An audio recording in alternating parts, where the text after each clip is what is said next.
59, 58, 57. Humanity's doom is inevitable. But how quickly is it approaching? Earth is losing 1% of its oxygen every second. Imagine you're at a crowded party. Laughter echoing around you, music thumping in your chest, and then suddenly the room starts getting colder. But what if this nightmare wasn't confined to a single room?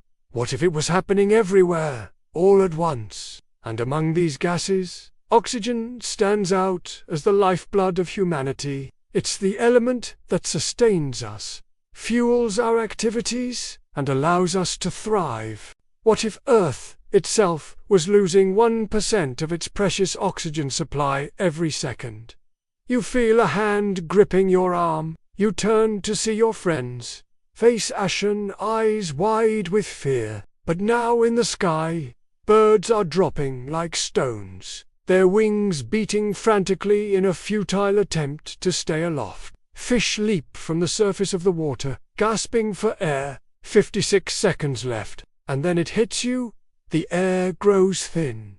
Your vision blurs. But now, on crowded streets, people are collapsing, unable to cope with the lack of oxygen. Their struggles for breath echo through the concrete canyons, a haunting symphony of desperation.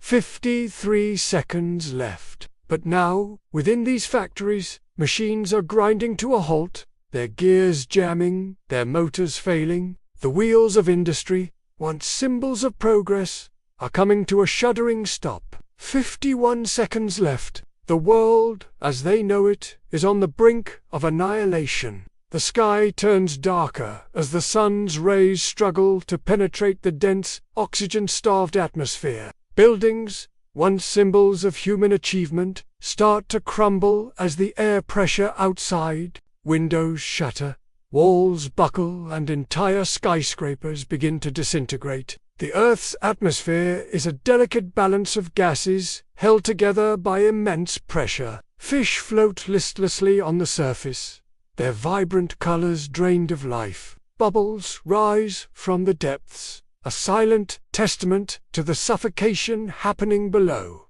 42 seconds left. With the loss of oxygen comes a loss of pressure, causing gases like nitrogen and carbon dioxide to expand, pushing against the very structure of our man-made and natural environments. Her love knows no bounds, even in the face of an invisible, inescapable doom. 41 seconds left, but with each passing moment, the aircraft becomes heavier, its engines struggling against the diminishing oxygen supply. 40 seconds left. This sudden shift in pressure is catastrophic. 45 seconds left. As the light dims, panic intensifies. People pour out of their homes, searching for higher ground, for a lungful of fresh air. But there is no escape. The night is filled with a symphony of suffering, a requiem for a world that once thrived. 37 seconds left. He works tirelessly, driven by the hope of finding a way to save humanity from the brink of extinction. And don't forget to subscribe for more updates. Thanks for watching. The fate of the world rests on his shoulders. Will he succeed in his mission, or will humanity succumb to the suffocating grip of their dying planet? The absence of oxygen thickens the air, making movement laborious and thought sluggish. Street lamps flicker and die, casting long, eerie shadows that dance ominously in the wind. His name is John, a scientist who had been researching atmospheric changes for years. Now, he realizes the gravity of the situation. His worst fears have been realized. He watches as the first signs of panic begin to emerge on the faces around him. The comforting glow of neon signs flickers and fades, leaving behind an oppressive blackness that seems to amplify the cacophony of despair. 38 seconds left. But unbeknownst to them, a silent killer is at work, slowly sapping away the very essence of life from our planet. The familiar sounds of the night take on a haunting quality, amplifying the sense of dread and isolation. 39 seconds left. Our bodies, too, are not designed to withstand such a dramatic change. In the beginning, when the Earth was formed, it had a lot of oxygen in its atmosphere. Over billions of years, half of it was lost due to chemical reactions with rocks and soil. However, it still retains 21% of oxygen, which is enough for us to survive. At the current rate of consumption, we have about 80 years left to find another planet like Earth or build large-scale oxygen factories. If we don't do anything, we will lose 1% of oxygen every year, which means we have about 100 years. But why would we wait till the very last moment? We should start preparing now. 43 seconds left. Lungs collapse, chests cave in, and the air we once took for granted becomes our final enemy. Even on the highest peaks, the air is thin and the struggle for breath continues. They find themselves in a race against time, desperately seeking a solution to an unprecedented crisis. The stark question arises: can humanity escape this looming catastrophe? Or is it destined to perish along with its crumbling world?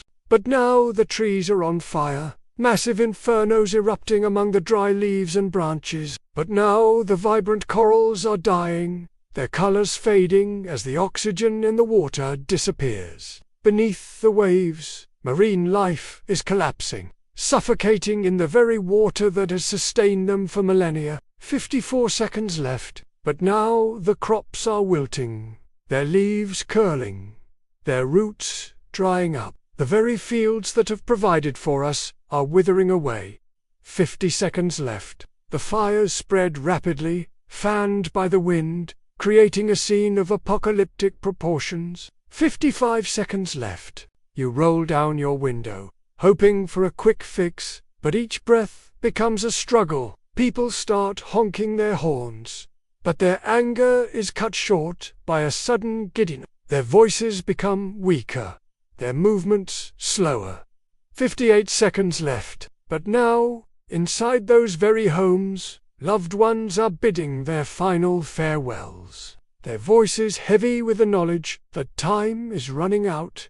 52 seconds left. I can't breathe, he gasps, his words catching in his throat. But now, high up in the sky, pilots are struggling to breathe.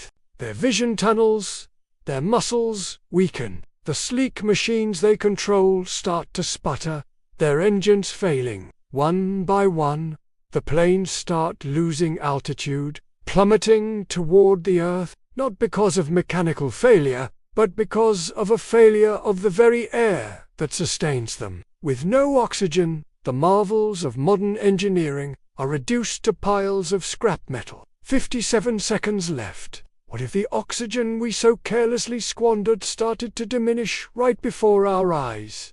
Let's start the clock. 59 seconds left.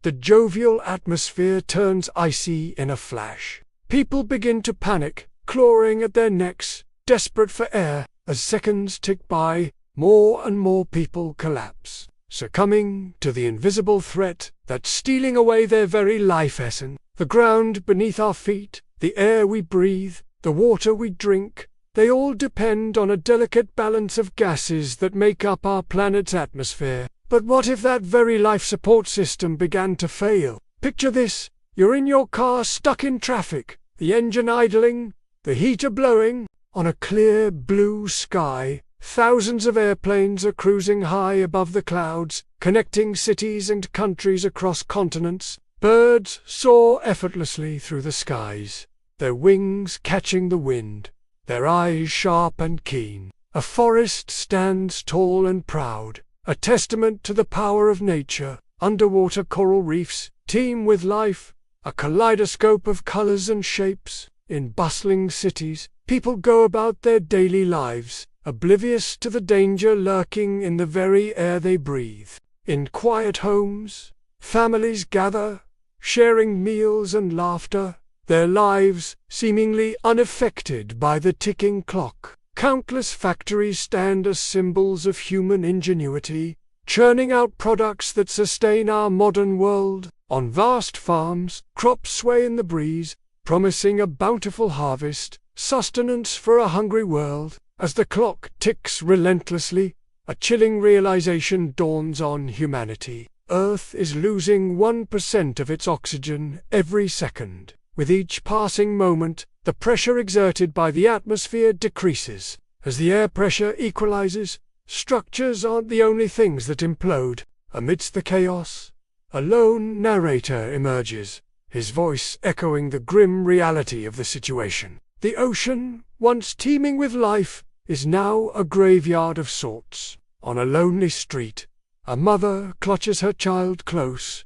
shielding them with her body, seeking a measure of protection in a world that's rapidly falling apart. In the sky, a lone fighter jet streaks through the thinning air, its pilot desperate to reach higher altitudes where perhaps there might be a chance of survival. The night is filled with chaos and despair as darkness descends earlier than ever before. As darkness envelops the land, a cold wave of fear sweeps over the human settlements. The silence is shattered by the rasping breaths of those who are suffocating, their gasps for air echoing the slow death of a civilization. Now, just imagine the day starting off like any other day. The sun rising over a clear horizon, birds tweeting their morning songs, and people going about their daily routines. And now, in the midst of this unfolding nightmare, a solitary individual emerges. John races against time, desperately trying to devise a solution to this unprecedented crisis. What do you think? How long could humanity survive? Share your thoughts in the comments below.